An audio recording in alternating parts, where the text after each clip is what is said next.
Chine en français. LCF. La Chine en français. Tu as rappelé dans ton discours l'histoire du groupe Bolloré avec mon arrière-arrière-grand-père, René Bolloré, qui a créé les papeteries Bolloré à partir d'une innovation chinoise, la fabrication du papier ultra fin. Et c'est cette innovation, à l'époque on n'avait pas encore de brevet, qu'il a, j'ose pas dire volé parce qu'il y a peut-être des juristes ici, et qu'il a, disons, rapatrié en Bretagne et qui a été à la base de la création de notre groupe familial. Et j'aime beaucoup le fait que tu aies rappelé cette anecdote, puisque trop souvent, on entend que lorsqu'il y a une innovation,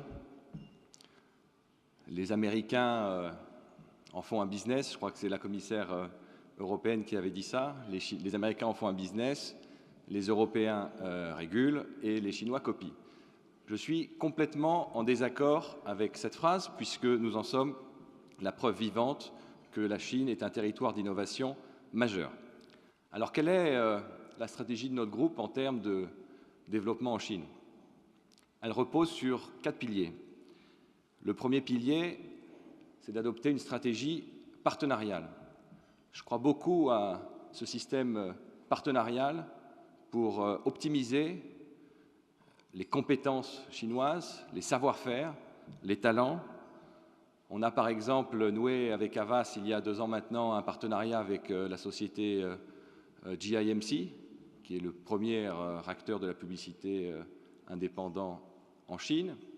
À travers le groupe Vivendi, on a noué des partenariats absolument extraordinaires avec Alibaba dans la musique, avec Huawei, avec Tencent et encore plein d'autres. Le deuxième pilier de notre stratégie chinoise,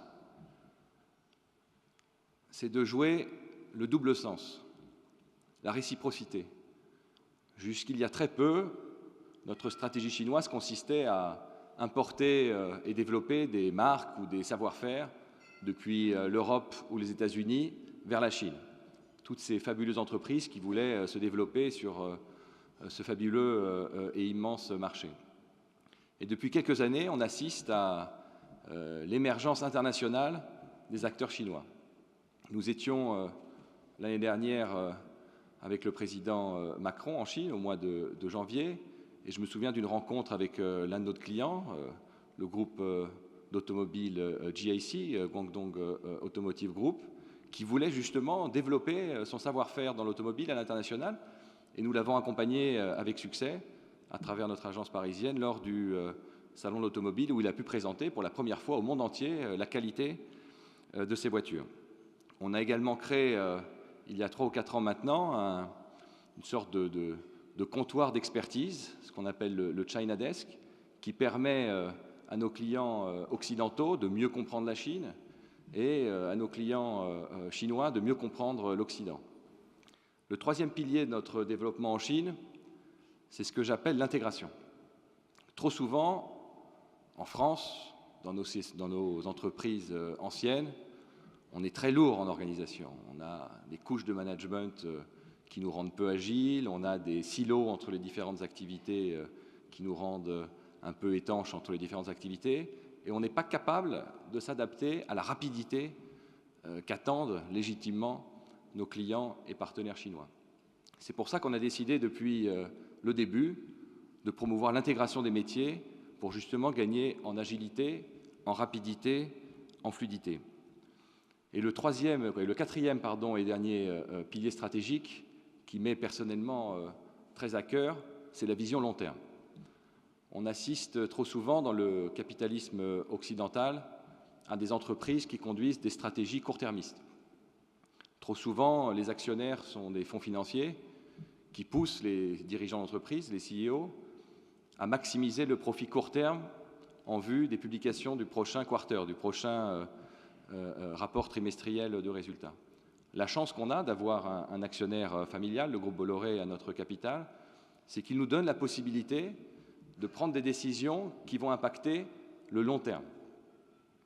Aujourd'hui, en tant que dirigeant, quand on prend une décision d'organisation, quand on prend une décision d'investissement, le KPI l'indicateur clé pour nous est quel impact cela va générer sur le long terme, et pas forcément sur le profit court terme. Et je pense qu'avec la Chine, de jouer cette carte du long terme est extrêmement bénéfique. Je suis Christian Clark d'Audrementin et je travaille pour la société Patrivia. Patrivia, c'est la première billetterie en ligne au service du patrimoine. On met en relation les gestionnaires de lieux avec les visiteurs pour des achats de billets pour des visites de châteaux et musées en France et en Belgique. Alors cette idée qui me paraît tout à fait originale, vous êtes nombreux à l'avoir eue ou vous avez, on va dire, un précaré pour vous ? Eh bien, on est nombreux à l'avoir eu, on est peu à l'avoir réalisé et aujourd'hui on est la première billetterie en termes de catalogue. On a plus de 300 lieux entre la France et la Belgique, dont 95% des lieux sont uniquement présents sur Patrivia. D'accord. Et au niveau de votre cœur de business, donc vous avez une communication particulière vers nos amis chinois ?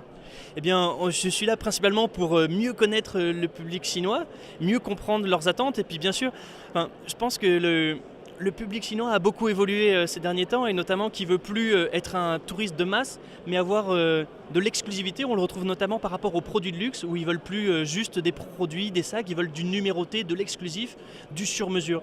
Et en fait, nous, c'est ce qu'on propose avec Patrivia.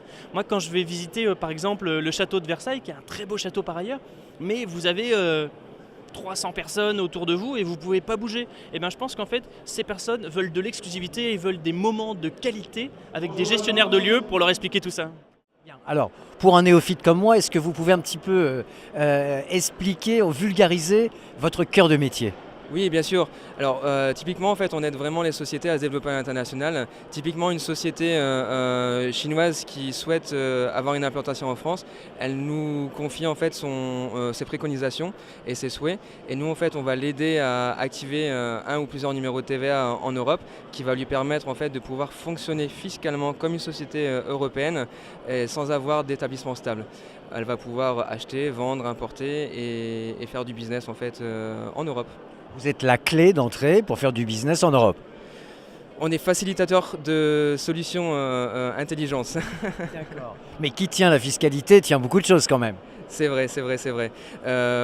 Et à travers en fait à travers différents partenaires, on arrive à mettre des solutions logistiques qui sont vraiment très pertinentes et qui permettent aux sociétés d'économiser vraiment sur la partie logistique également.